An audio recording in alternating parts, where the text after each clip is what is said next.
Pernahkah Anda merasa lelah berurusan dengan birokrasi? Mengantre berjam-jam hanya untuk satu tanda tangan, bolak-balik, karena dokumen yang kurang. Bingung harus mulai dari mana saat mengurus administrasi kependudukan. Ini bukan sekadar keluhan personal, tetapi sebuah potret buram pelayanan publik. Proses yang lambat, berbelit-belit, tidak transparan, seolah menjadi tembok tinggi yang memisahkan rakyat dari haknya. Informasi yang seharusnya menjadi milik publik terkadang disembunyikan, sulit sekali diakses, menciptakan ruang abu-abu yang rawan penyimpangan. Masalah ini terasa nyata, terutama bagi generasi muda. Mahasiswa memerlukan data akurat, data cepat untuk tugas kuliah, data untuk riset.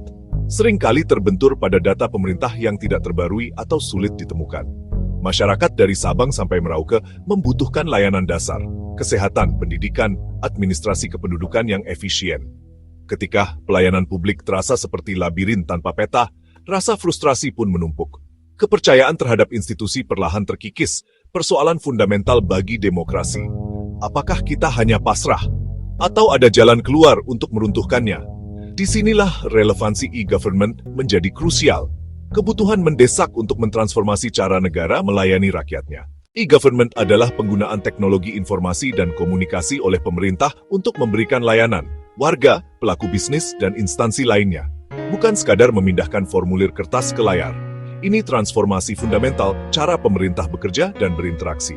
Tujuan, efisien, efektif, transparan, akuntabel.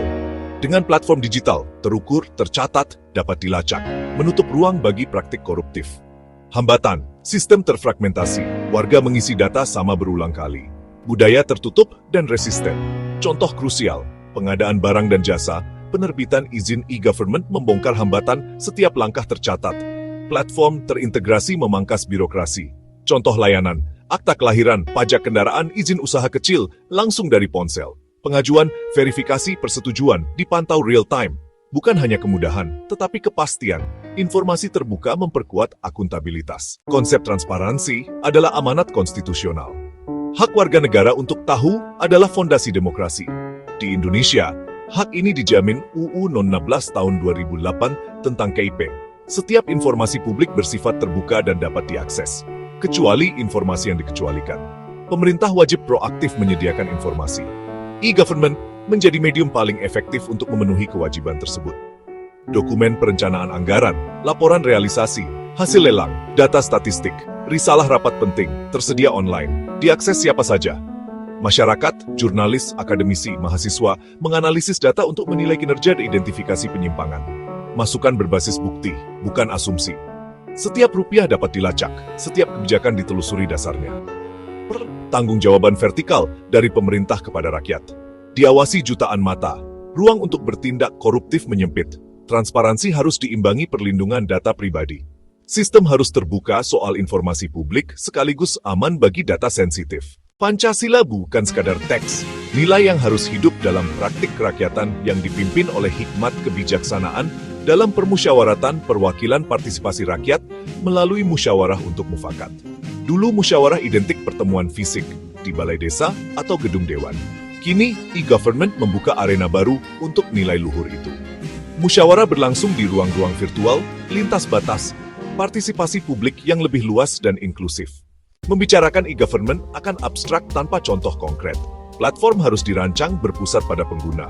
Antarmuka sederhana, bahasa lugas, user-friendly, alur layanan intuitif untuk berbagai tingkat literasi digital. Ini fondasi pelayanan yang inklusif. Contoh, MAL, pelayanan publik digital menggabungkan layanan lintas kementerian lembaga daerah. Idealnya, satu kali login untuk layanan kependudukan, perizinan, pembayaran pajak JDH nasional, menyediakan akses ke ribuan produk hukum. Tantangan, pastikan data selalu lengkap, akurat, terbarui, ketersediaan data andal, pula akuntabilitas. Pastikan akses merata, jangan hanya luncurkan aplikasi lalu lepas tangan. Jangkau daerah berinternet terbatas dan literasi digital rendah. Sediakan pusat layanan digital dan bantuan langsung. Sosialisasi dan edukasi masif. Mekanisme pengaduan yang jelas dan responsif, efektif jika setiap instansi berkomitmen menindaklanjuti.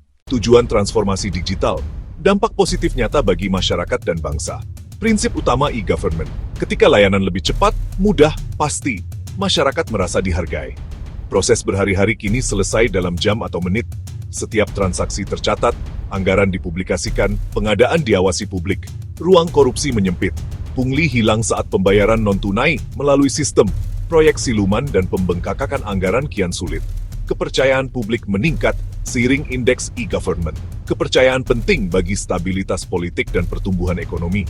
Investor lebih yakin pada pemerintah bersih dan birokrasi efisien. Kepatuhan pajak naik, partisipasi pembangunan makin solid. Kepercayaan adalah mata uang sosial, e-government alat ampuh untuk memupuknya. Ambil peran aktif, manfaatkan platform, beri masukan, awasi anggaran, ajukan pertanyaan, tuntut hak atas informasi, bangun pemerintahan yang benar-benar melayani sesuai konstitusi dan Pancasila.